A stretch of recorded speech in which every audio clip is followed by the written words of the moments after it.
एक मिनट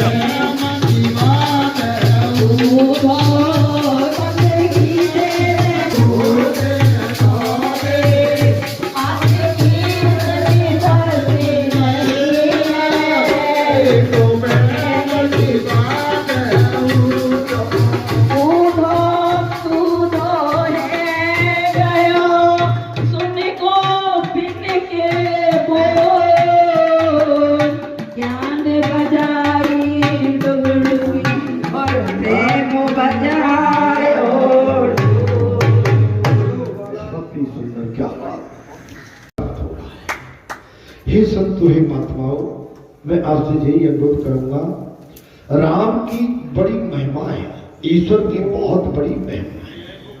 आज के हमारे सभी के अंदर ईश्वर विराजमान है। बगैर ईश्वर के हम न चल पाते हैं, न उठ पाते हैं, न बैठ पाते हैं, न कहीं देख पाते हैं। तो जो उनकी महिमा अपरंपार है। इस संसार को बनाने वाले ने कौन सी कारीगरी की है, इतनी अदागिरी से, इतने अभिनय से इस संसार की सुंदर उन्होंने गणना की है। वो अदाकार कितना सुंदर होगा, वो चित्रकार कितना सुंदर होगा, जितने संसार का इतना सुंदर चित्र बनता है।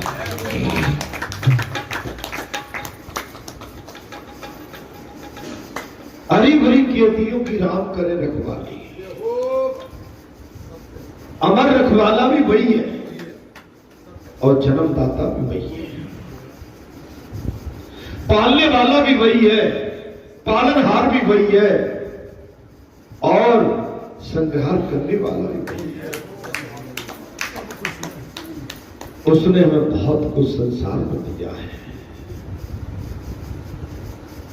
उसके हम ऋणी हैं। 84 लाख योनि में सर्वश्रेष्ठ योनि मानव की दी है, इसलिए और भी ज्यादा ऋणी है। मानव योनि के माध्यम से जीव को मुक्ति का प्रावधान प्राप्त हुआ है। अन्य किसी योनि में मुक्ति का प्रावधान नहीं है। इसलिए भगवान का सदैव एहसान मानो।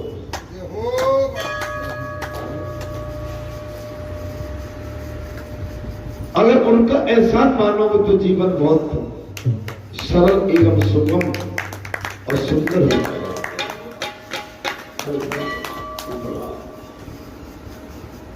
क्योंकि बगैर उनकी दया के हमारा जीवन सुगम, सरल एवं सुंदर नहीं हो सकता है।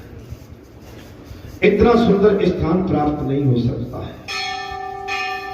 इतने सुंदर संत महात्माओं के दर्शन नहीं हो सकते हैं।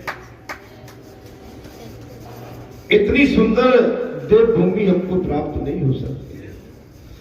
सुंदर कांड का मतलब ही है सुंदर ही सुंदर है, सब सुंदर।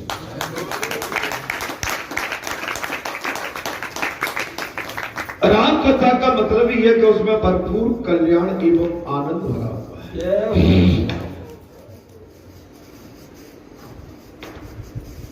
जिसने इस मार्ग का सहारा लिया है वो इस संसार में अमर हो गया है।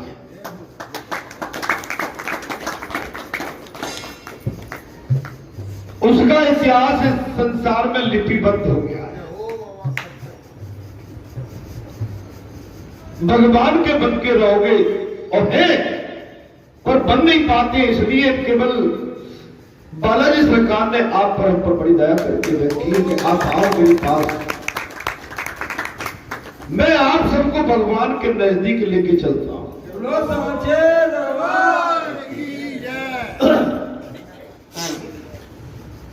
आप सबकी भगवान से भेंट करा देता हूं,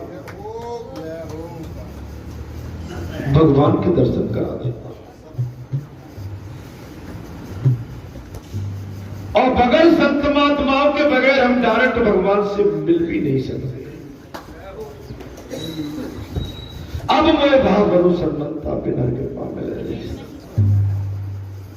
हनुमान बाबा हमको ऐसे मिल गए हैं कि निश्चित हमको पूर्ण भरोसा है कि वो हमको भगवान के चरणों का दर्शन करा।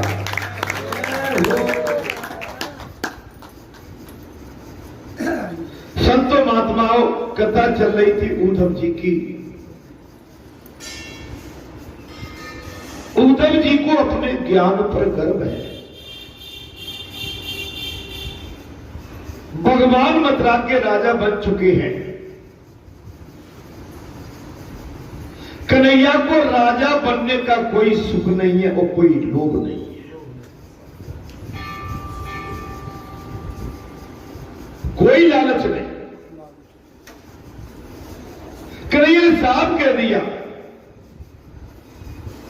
बोले उग्रसेन जी, मैंने कंस का वध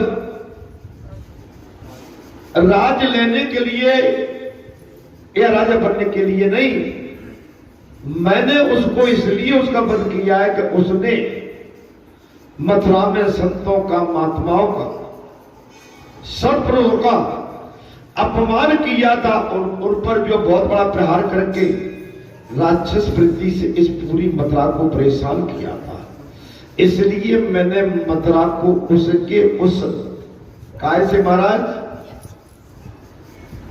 उसका क्या था, आतंक, मैंने उसके आतंक से उसको मुक्त किया है। मथुरा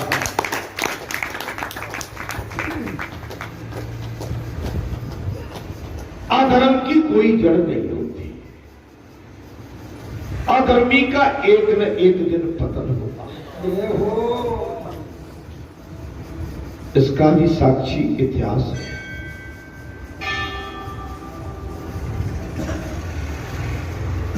दुनिया में दो रास्ते हैं, एक सत्कर्म की ओर जाता है और एक अधर्म की ओर जाता है। धर्म और अधर्म, जो धर्म के मार्ग को पकड़ लेता है वो अजय अमर होता है। उद्धव को अपने ज्ञान पर अभिमान है। भगवान उदास है।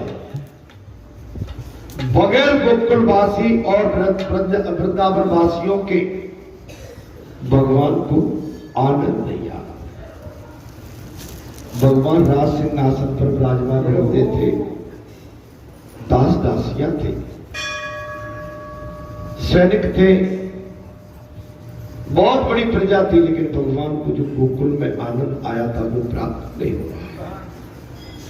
उदास बैठे रहते थे। एक दिन उद्धव ने पूछ लिया, प्रभु हमारी सेवा में कोई कसर है क्या? भगवान ने कहा नहीं। फिर आप उदास क्यों हैं? उद्धव, मेरे पास यहां सब कुछ है, दास दासियां हैं। आप लोग 56 प्रकार के भोग भी मेरे सम्मुख रख देते हैं। बस उनके अंदर मुझे प्रेम का आभास नहीं होता। ये सबसे बड़ी घटना। जहां प्रेम नहीं है कुछ भी नहीं है। अभी आपने कथा सुनी होगी, एक सेवक था और उसका मालिक कहता था चले जाना नदी में, तालाब में ले जाओ, इन बैल को, गाय को पानी दिखा लाओ। पानी दिखाने से मतलब होता पानी पिला लाओ।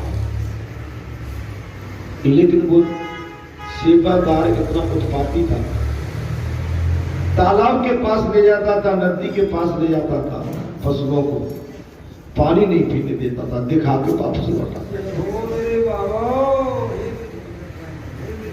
महाराज वो आके प्रभुत्व मचाते थे पशु। बोले तुमने पानी नहीं दिखाया इनको? बोले दिखाना है। दिखाना मतलब ये था कि पानी पिलाता ही नहीं। दिखाना चीज अलग है और पिलाना चीज